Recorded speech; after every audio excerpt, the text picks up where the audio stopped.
Patungo na ngayon ang ating mahal na Pangulo sa ating OFW Lounge dito sa Terminal 3 upang masaksihan ng personal ang mga serbisyong inihahandog para sa ating mga kababayan OFWs. Ang mga OFW Lounge ay matatagpuan dito sa Terminal 3 at sa Terminal 1. Layunin ng mga pasilidad dito na magbigay ng libre, maliwalas at komportableng lugar kung saan maaaring makapagpahinga, makakain at makapaghanda ng mga OFW bago ang kanilang pag-alis patungo sa ibang bansa. Kasalukuyan pinapakita ni Administrator Pinoy Kaunan sa ating mahal na Pangulo ang ating bagong OFW One Card kung saan ito ay ibigay sa ating mga OFWs na pag-alis at ang card nito ay ibigay sa mga iba't ibang benepisyo at access sa mga programs and services ng pamahalaan para sa atin. Kasama nga yung guy, katulad na nandun yung pagod at saka yung iba. Itong OFW Lounge natin ay formal na inilunsad noong Hulyo 2024 at ang sa Terminal 1 naman ay inilunsad noong Enero 2024. Kanina nga sir, may mga nakapusan tayo ng OFWs dyan dito sa lounge mo. Karamihan talaga sa kanila, hindi nila ina-expect na magkakaroon ng ganyang service para sa kanila. Tapos, una, syempre iba ang mga malalaki pa yung pinagalingan. Diba? Mga pagod, kaya alam pa rin. Kaya minsan, ito yung tapos, syempre, happy mga powerbanks, charging stations pa. ang presidente. Itong OFW Lounge natin ay ito na pag-utos ng Pangulo sa ating Department of Migrant Workers na sa COA na tutukan ang kapakanan ng ating OFWs na bigyan sila ng world-class at first-class experience dahil palagi na siya sinasabi ng OFWs natin ay ating mga bago. Kaya nararapat-tamang nabigyan natin sila ng pagkakataon para maramdaman nila na talaga sila ay bagong bayani ng ating bansa. At mula naman ang ilusan natin ang OFW Lounge sa Terminal 1 at Terminal 3 pagka mapuna sa higit 800,000 OFWs ang napagsilbihan ng ating mga lounge. Ito ay isang patunay na tagumpay ng proyekto ito ng ating pamahalaan at ng patuloy na malasakit ng ating pamahalaan para sa kapakanan ng ating mga kababayan OFWs.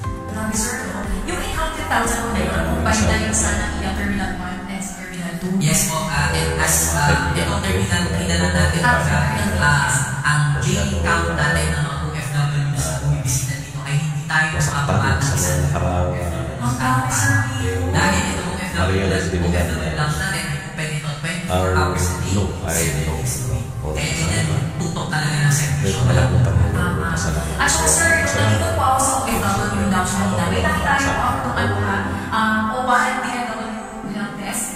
So, ano yun sir, kapag may mga problema yung mga OFWs natin? Yes, hindi lang po siya DFW man kumbaga. Meron din po tayo mga iba-ibang ahensya ng gobyerno na natin gaya ng SSS. Kaya, kumbaga parang ginagawa natin itong one-stop shop para sa ating mga OFWs. Meron silang mga concerns, meron silang mga ibang mga hinahin, maaari silang mga natin sa mga ibang ahensya ng ating pamahalaan na rin. Kanina nga rin sir, nakausap natin yung CDMW Secretary ni Hans Macra. Sabi ni sir, kita na talaga syempre may announcement, pero hindi sila lalabas yung mga programa natin para sa ating mga OFWs. Hindi lang niya ma-share pa sa atin. Ano ba iba, pero there are more projects that expected para sa mga minamahal natin overseas and Filipino workers. Patuloy yan dahil yan standing order ng ating mga Pangulo kay Sec Hans at kay Admin Pinoy na huwag tayong tumigil kakiisip ng mga bagong programa at bagong mga pasilidad para sa ating mga OFWs. Ayan nga sir, kung doon sa lounge, may only rest area para sa ating mga OFWs. Napag-usapan natin sir, ito naman na initiative ng Department of Transportation. So ito po ay isang special rest area para doon sa mga OFWs na may mga habang layovers na usually 8 hours madalas. Ang nakita po natin dito, kompleto yung facilities. So, napakaganda, no? May pahingaan ang mga OFW kung man nanggaling sila sa malayo. Nakikita mo rin dito, may mga maamasad sa machine din, ano? At sa auto lang,